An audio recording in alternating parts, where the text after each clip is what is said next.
दोस्तों से पहले एक वीडियो में आपको दे चुका हूं जिसमें 5 कंपनीज हैं, क्वार्टर 1 के रिजल्ट है, कुछ बड़ी बिजनेस अपडेट है। अगर आपने मिस कर दिया है, नोटिफिकेशन आपको नहीं मिला तो आप इसको जरूर से चेक कर लीजिएगा। काफ़ी इंटरेस्टिंग कंपनीज हैं, स्टॉक्स है जिनको हम यहाँ पे एनालाइज करने वाले हैं। बेसिकली रिवर्सल्स हम देखेंगे। 2 कंपनीज में पॉजिटिवली रिवर्सल है, 2 कंपनीज में नेगेटिवली रिवर्सल है। कैसे आप चेक कर सकते हैं, कैसे इन्वेस्टर्स को अप्रोच करना चाहिए ऐसी कंपनीज को, वो हम यहाँ पे एनालाइज करने वाले हैं। देखिए, फर्स्ट कंपनी रिलैक्सो फुटवेयर 20% की तेजी, 20% की तेजी इसमें बनी है। और देखो आखिरी में इतनी बड़ी बाइंग आती है कि स्टॉक सर्किट में चला जाता है।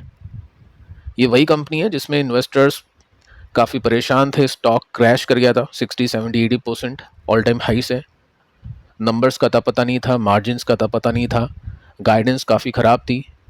उसी स्टॉक में आज 20% का, यानी कल फ्राइडे के दिन 20% का सर्किट देखने को मिल गया।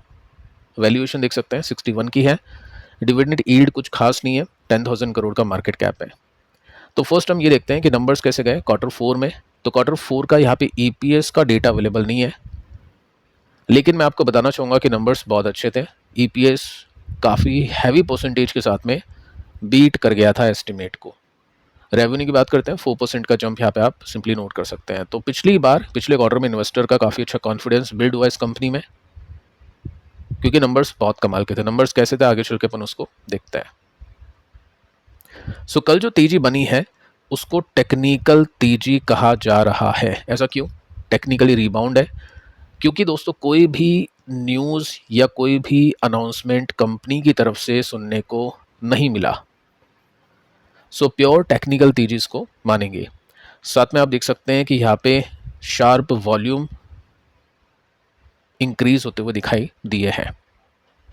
तो काफ़ी बड़ी बाइंग की है किसी इन्वेस्टर ने, इसको एक टेक्निकल तेजी बोलेंगे बहुत लंबी गिरावट के बाद में। अब ट्रेडर इन्वेस्टर ये वॉच करेगा, देखो यहाँ पे मेंशन कर रखा है, मैं आपको हमेशा बताता हूँ कि जब भी कोई रिवर्सल होता है तो रिवर्सल होने के बाद में क्या स्टॉक वहाँ पे टिकेगा या नहीं।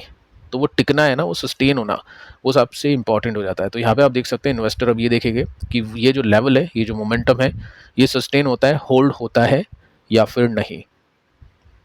ठीक है, उसके बाद ही कार्यवाही की जाएगी।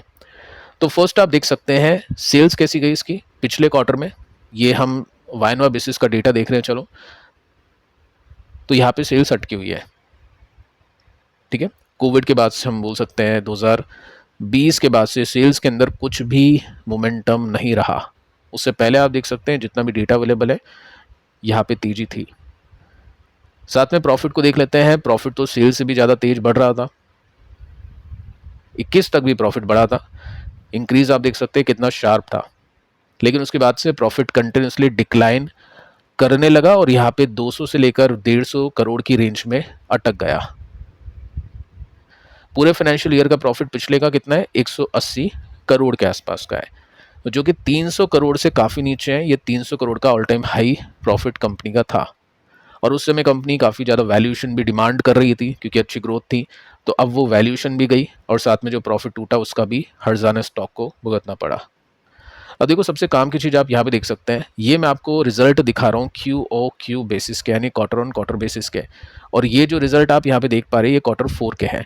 जब रिजल्ट आए थे तब हमने इसको डिस्कस किया था। यहाँ पे आप सिंपली नोट कर सकते हैं, काफ़ी बड़ी एक कैंडल बन जाती है, बार बन जाता है। और ये पिछले कई क्वार्टर से, यानी 10 क्वार्टर का सबसे हाईएस्ट नंबर था, ब्रेकआउट। और पिछले क्वार्टर की बात करें तो 26 करोड़ का प्रॉफिट था ओनली, और इस बार कितना है? 70 करोड़ समथिंग। तो ये जो मोमेंटम है ये कंटिन्यू रह सकता है, ऐसा इन्वेस्टर को लगा। इस वजह से बाइंग कल स्टॉक में देखने को मिली है। नॉर्मली मैं आपको बता देता हूँ, जिन भी कंपनी के नंबर्स अच्छे आते हैं पहले थोड़ी बाइंग कर लेते हैं, और जो खराब आते हैं उनको पहले से बेच के चलते हैं। फिर नंबर्स आने से पहले या तो प्रॉफिट बुक करेंगे या नंबर्स आने के बाद बुक होगा। वो टेक्निकली सब चीज़ें चलती हैं। अब यहाँ पे आप नोटिस करोगे, पिछले जैसे रिजल्ट आए थे उसके बाद से यहाँ पे काफ़ी बड़ी वॉल्यूम आपको दिखने लग गई, यानी ये बाइंग इंटरेस्ट है। छोटी कंपनीज में वैसे भी बाइंग चल रही है। देखो, रीज़न मैं आपको बताऊंगा कल के दिन कि क्यों इन छोटी कंपनीज में बाइंग चल रही है। ठीक है, डिटेल में अपन देखेंगे।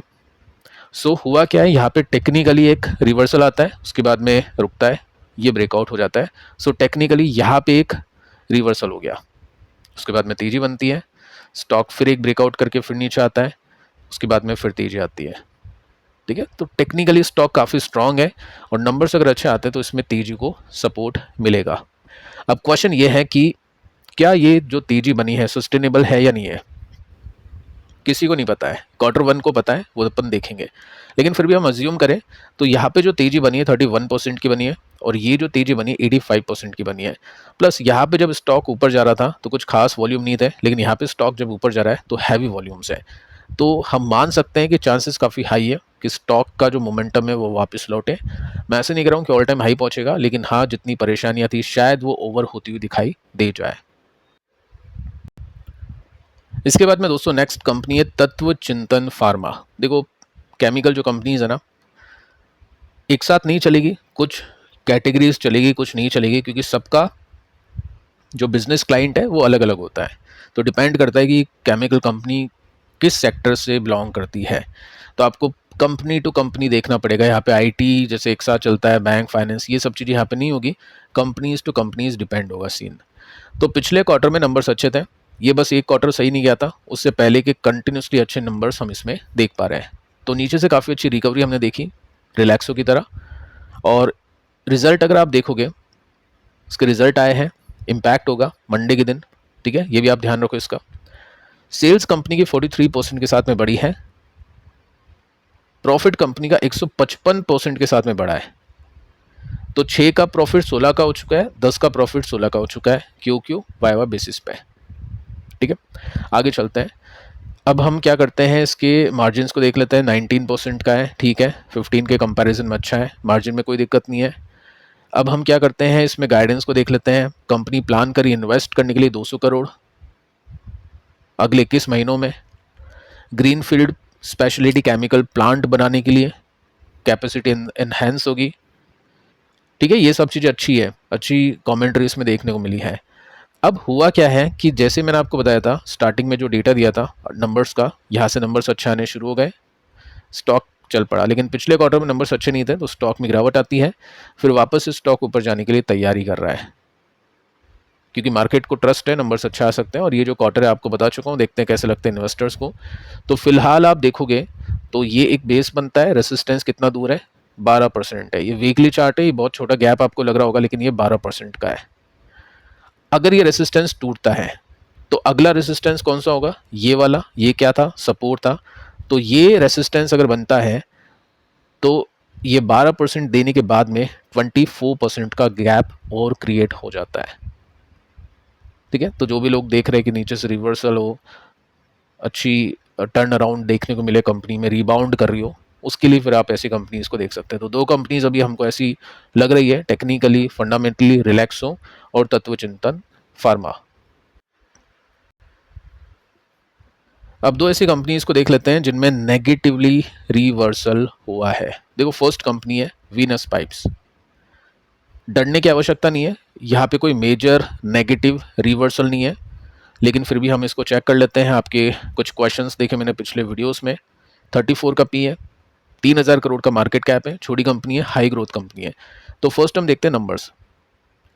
पिछले क्वार्टर में नंबर्स अच्छे नहीं थे, उससे पहले भी अगर मैं प्रॉफिट को देखूँ तो अच्छे नहीं आ रहे नंबर्स, लेकिन प्रमोटर की जो अच्छी बाइंग हुई थी वहाँ से इन्वेस्टर को कॉन्फिडेंस मिला था, ठीक है।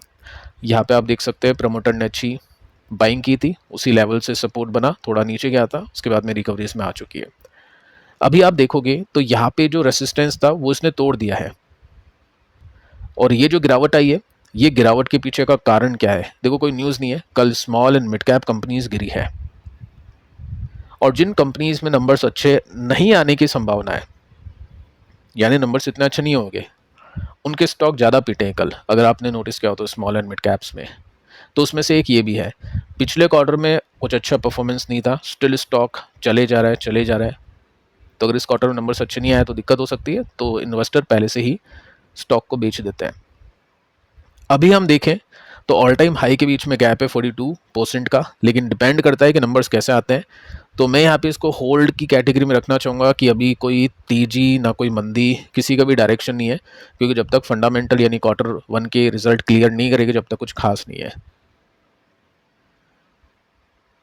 एमटार, सो यहाँ पे एक बड़ा रिवर्सल हो चुका है, डरने की बात है। 5% क्रैश लोअर सर्किट के अंदर, और एएसएम कैटेगरी के अंदर यह है, मैं आपको ऑलरेडी बता चुका था कि आप लेने के दिन यहाँ पे पढ़ सकते हैं।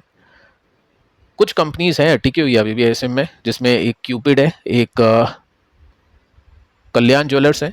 देखते हैं दोनों के नंबर्स कैसे आते हैं। अगर नंबर्स में कोई भी उल्टी पुल्टी चीज़ें हो गई तो फिर ये काफ़ी तेज़ी से गिर सकते हैं, क्योंकि एएसएम कैटेगरी में है, सर्किट भी लग सकता है। तो ट्रेडर लोग तो नंबर्स आने से पहले प्रॉफिट बुक करेंगे, और जो इन्वेस्टर है जिन्होंने काफ़ी नीचे ले रखा है वो डेफिनेटली होल्ड करेंगे। अब देखो यहाँ पे हुआ क्या है, 30% स्टॉक लुढ़क चुका है ऑल टाइम हाई से। ये डबल टॉप यहाँ पे लगा था और उसी समय हमने बातचीत कर ली थी। यहाँ पे एक रिवर्सल हुआ, उसके बाद में इन्वेस्टर को ट्रैप करने की कोशिश की। कुछ न्यूज़ आती है कि कंपनी में सब कुछ ठीक है, स्टिल हमको एक श्योरिटी चाहिए होती है इस ब्रेकआउट की, बट ये नहीं मिला। उसके बाद से फिर इन्वेस्टर यहाँ पे ट्रैप होते रहे, बीच बीच में तेजी बनी, आई थिंक परसों भी इसमें तेजी बनी, बट एक्चुअली आप देख सकते हैं वो तेजी टिकाऊ नहीं थी, क्योंकि जब ट्रेंड रिवर्स होता है और जब वॉल्यूम्स गायब हो जाते हैं ना, तब नहीं बचते स्टॉक। 200 का पी है, सो नंबर्स वैसे देने हो गए। अगर नंबर्स अच्छे आ गए तो ठीक है, तेजी फिर रिज्यूम होगी, बट तब तक कौन रिस्क लेगा। तो जो भी प्रॉफिट होता है हाथ में उसको निकालना, उसको बुक करना काफ़ी ज़रूरी हो जाता है ऐसे में। अगर आपके पास में था, आपने प्रॉफिट बुक किया, कमेंट कर सकते हैं। प्रॉफिट बुक नहीं करा तो भी आप लिख सकते हैं, और क्यों नहीं करा वो भी आप लिख सकते हैं, ताकि लोगों को सीखने को मिले और आपको भी सीखने को मिले।